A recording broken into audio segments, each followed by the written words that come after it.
Kind of what happened here? Now this call came in. This is a vacant commercial building. It's a little over 10,000 square feet. It's 3 stories. It's been vacant for many years. It's on East Ozark. In fact, it's just west of Station 6. So a little after 5 a.m., we received a call. Engine 6 was in station, so they came out and had heavy smoke, heavy fire at that point.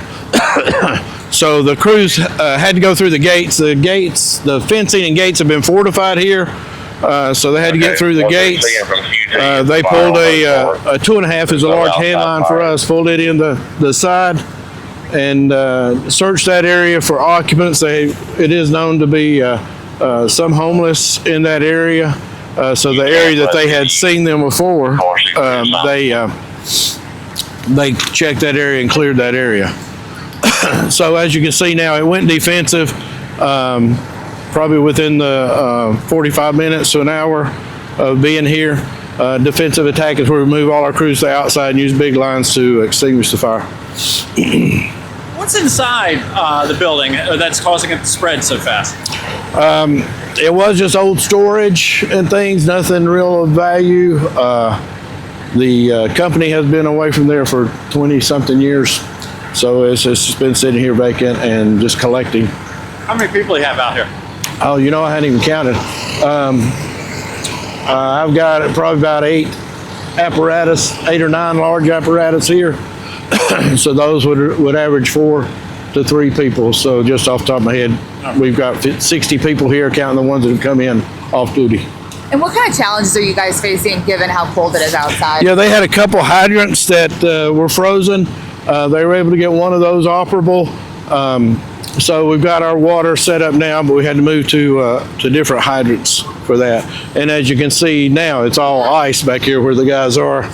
So we're operating through that ice.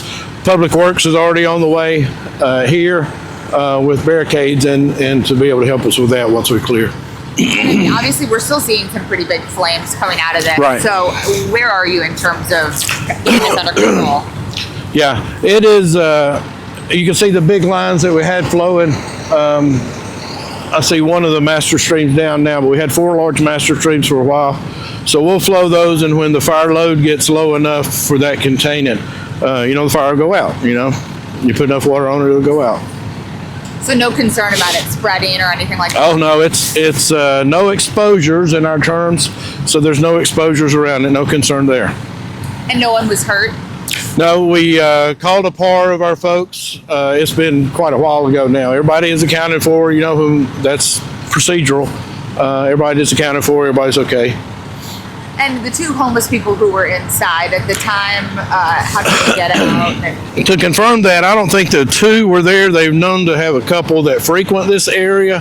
The convenience store across the street, they noticed a man going in and then heard an explosion and him running away.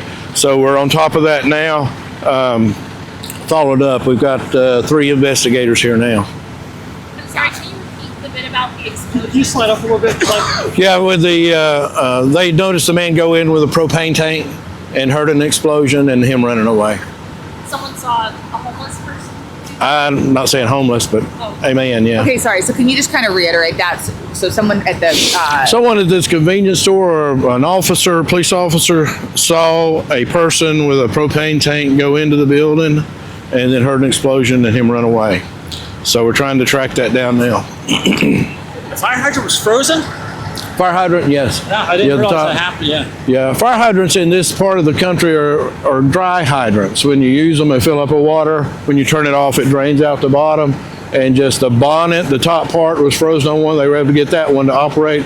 Another one was inoperable because it froze. The valve is underground. Here we are 17 degrees, so that's uncommon for us. So that's expected. Again, what was inside? You said it was completely abandoned. Oh yeah, it's been a vacant building, so it just had a lot of old stock. You can imagine how it would accumulate stuff, old furniture, stuff like that. The last that we had a pre-plan there where our folks were inside to see that.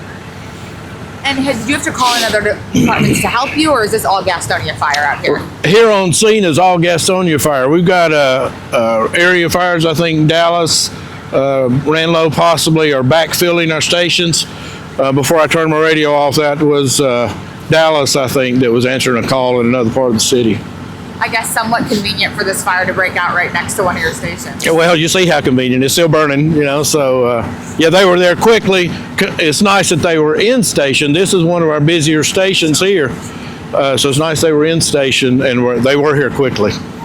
But the fire had a big lead on them, especially if it was propane driven. Anything else people need to know at this point?